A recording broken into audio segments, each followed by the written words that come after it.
Hi, everyone, and welcome to Beyond the Record. Today, we're talking about something that might surprise you, especially if you're in court reporting or voice writing school. Because when students struggle with speed tests, the first thought is usually this: I just need to practice more and sleep less. But neuroscience actually shows the opposite. Sleep is not slowing you down.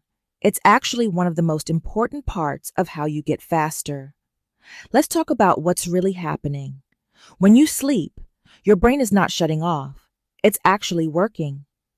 Sleep is when your brain strengthens the neural pathways that allow you to process language faster, recall outlines or voice commands, improve accuracy and reaction time. So for court reporting and voice writing students, sleep plays a major role in breaking through speed plateaus. So what exactly is happening in the brain while you sleep? First, there's something called memory consolidation. This is when your brain takes everything you practiced during the day, your dictation, outlines, voice commands, corrections, and moves it from short-term memory into long-term memory. In other words, your brain is organizing and storing everything you worked on. That's why sometimes you wake up and things just feel easier. Second, your brain is strengthening neural pathways. This is called neuroplasticity, your brain's ability to adapt and grow through practice.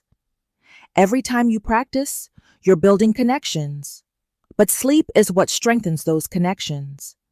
So the next day, you can recognize words faster, process dictation more smoothly, recall what you've learned more automatically. Third, sleep helps with cognitive processing.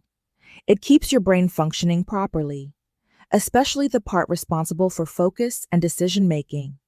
When you don't get enough sleep, you may notice slower reaction time, difficulty concentrating, more mistakes during tests. And if you've ever tried to take a speed test while tired, you already know how that feels.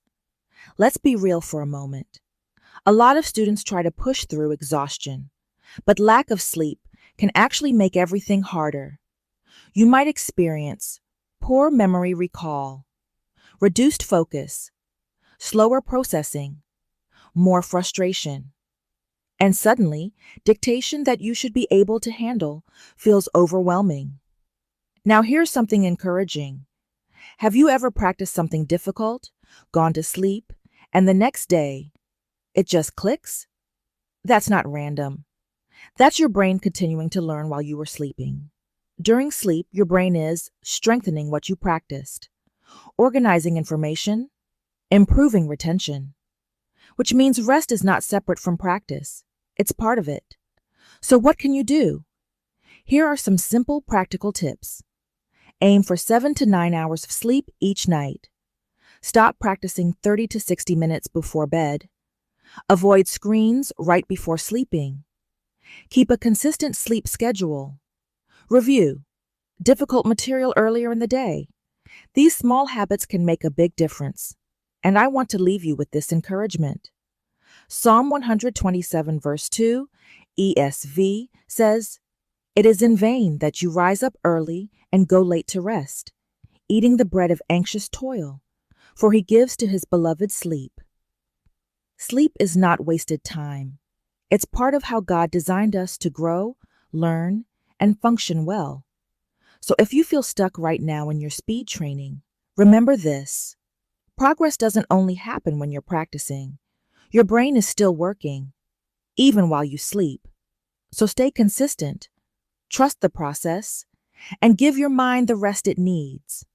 Because those small daily efforts, combined with proper rest, can lead to major breakthroughs. Thanks for listening to Beyond the Record, and I'll see you in the next episode.